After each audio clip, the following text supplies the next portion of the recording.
give us strength. Hit BBC One thriller Line of Duty once again attracted millions of viewers tonight, all hoping for more clues in the quest for the truth. After a 2-year wait, the 5th series of Jed Mercurio's drama about corrupt coppers had started last week with a scary hijack, several murders, a couple of misguided officers and one broken toilet.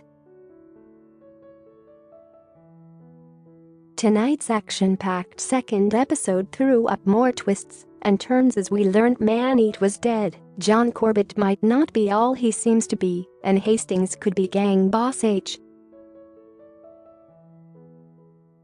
Jed teases, this series enters new territory, it's criminal activity on a large scale. Here we turn detective to trawl the evidence on the main suspects. Who's a secret baddie, who's a bluffer, and who's just a red herring? Let's take a look. Janus-faced John Gang leader John Corbett, played by Stephen Graham, is a detective sergeant sent undercover into an organized crime group by Operation Peartree. We know that he was given a new identity as a forger with a criminal record and was sent in to infiltrate the gang. But he stopped all communications 3 months ago and has since been responsible for the murders of 4 cops including Maneet. We assumed he had gone rogue, but now we've seen him crying on the phone to his wife before making sure there were no casualties during the attack on the police convoy. When he fake kidnapped DS Steve Arnott, Martin Compston, he explained his actions and believes he's close to finding H. But back in the gang, he seems steely-eyed and remorseless. So is he telling the truth or tricking Steve? Writer Jed says John's probably our most dangerous and villainous character. Verdict: John is definitely living a double life and caught in a web of lies. A double bluffer with a conscience. Shifty Sindwahni: when someone's opening line is, "I was elected to shake things up," they are definitely one to keep an eye on. Central Police's new police and crime commissioner Rohan Sindwhani, played by Ace Bhatti, is the very top level. When Hastings outlines the recent deaths linked to the OCG, Sindwhani looks shaken. He seems genuinely keen to uncover police corruption, but we've been fooled before. Verdict: sometimes it's the quiet ones.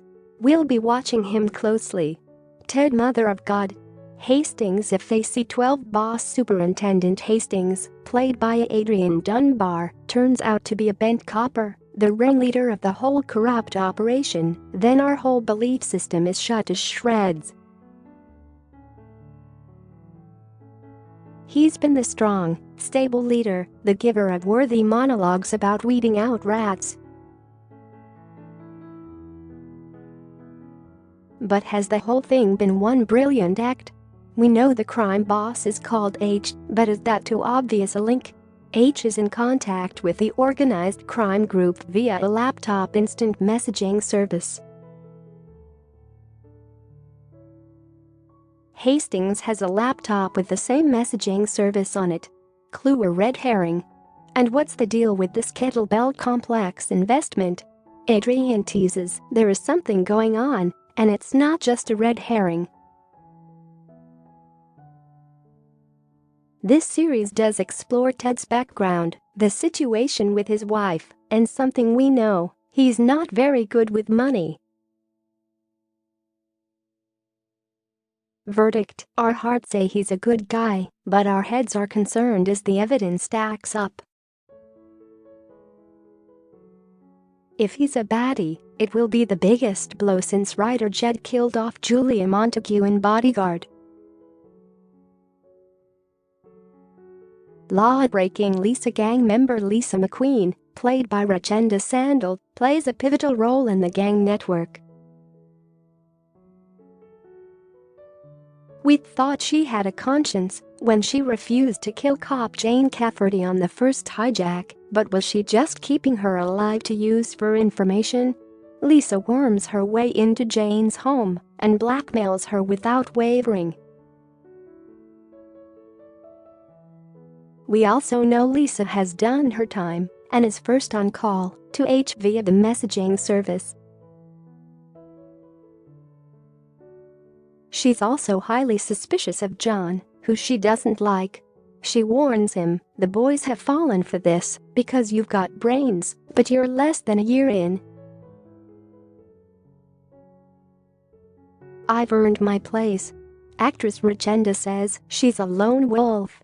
Massively determined, ambitious, power-hungry and always wants more.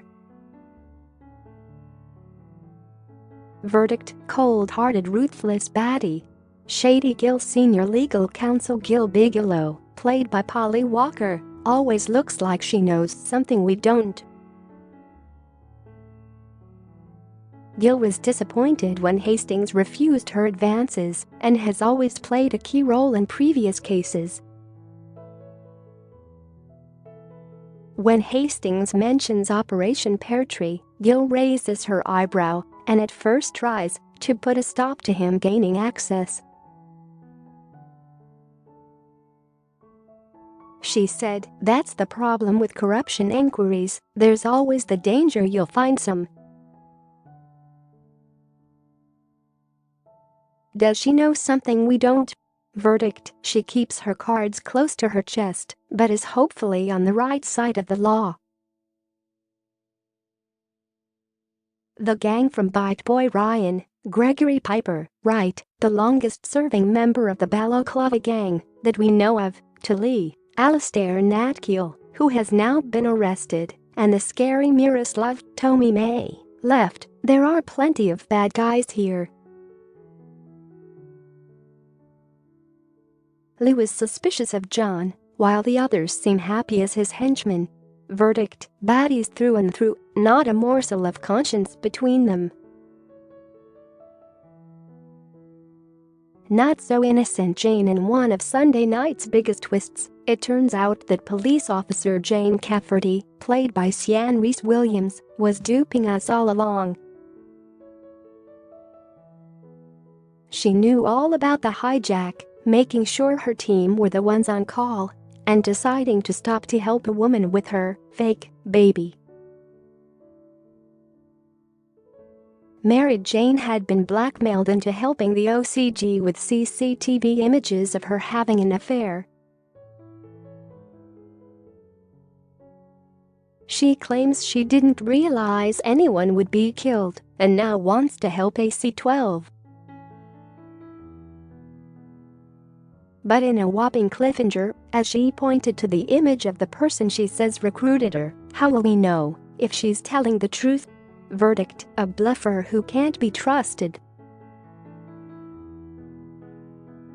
She's pointing the finger at someone, but who's pulling the strings? Peartree boss Allison, leader of Operation Peartree, Detective Superintendent Powell, played by Susan Vidler, has been the queen of dodgy sidelong glances. Determined from the off not to help AC-12 in their investigations, we finally discovered that Peartree was looking into links between corrupt officers and the OCG. She lost comms with Corbett, but he says that's because she didn't run the operation properly and didn't want him to infiltrate the top. Was Powell scared that Corbett would find H? Why was she full of rage when AC-12 were granted access to her operation? Is she involved? Verdict: she's bluffing. Pretending to be on the hunt for corruption, but part of the plot herself. Either that or she's just plain useless. Read more Showbiz Editor's picks.